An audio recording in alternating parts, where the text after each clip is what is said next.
Ո՞վ է ձեզի ներեցել, պարոն Վարդանյան։ Ով կարա այս դեղաստի։ Ուղղակի լավ չէ, գիտես ինչ կուզեի։ Որ զինվորը մտնեին էլի սպայի կաշվի մեջ։ Մենակ իրենց կոմիկ չլներ էլի, մի քիչ էլ սպայի հասկանային, իր աշխատանքը հասկանային, գնահատեին։ Գիտեմ որ պատժում ես, խիստ ես ելնում, ուրեմն լավը չես։ Կարան հետևիցդ ինչ ասես ասեմ։ Ախի պարոն Վարդանյան, դուք գիտեք մենք ձեզ ինչքան կսիրենք, կհարգենք։ Աֆիցերներին էլ կհարգենք, որտեղ ինքը իր կորզկեն է։ Պարզ է, եթե վատ երեց, հարգանքը քիշկի։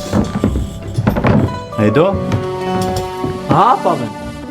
Աղբերների չեք անհանգստանում, որ Վարդանյանն է էլի։ Ինչ ես խոսում, արա։ Հա ինչ։ Արա դու вообще հասկանում ես ինչ ես ասում։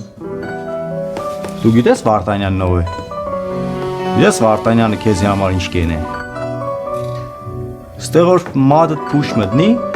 աղբերները, ծնողները, դնգերները չեն կարող այդ փուշը հանեն։ Վարդանյանը կհանե, աֆիցերը կհանե։ Գիտես Վարդանյանը քանի անգամ է աչքփակեք ու սխալների վրա։ Այն որ մատդ կդրել էր, դիք Վարդանյանի շնորհքն էր դու հմի գուբախտը չես։ Հանգիչներդ կփոգեմ, եթե սորից հետո փորձել ես, աֆիցերից բան ես կողցել։ Հասկացար։ Հա։ Есть отличный проверенный способ для передачи мыслей. Берешь бумагу, ручку и пишешь письма. Когда надо что-то сказать, но молчишь и злишься. Хочешь, но боишься, садишься и пишешь письма. Не стоит бежать на почту искать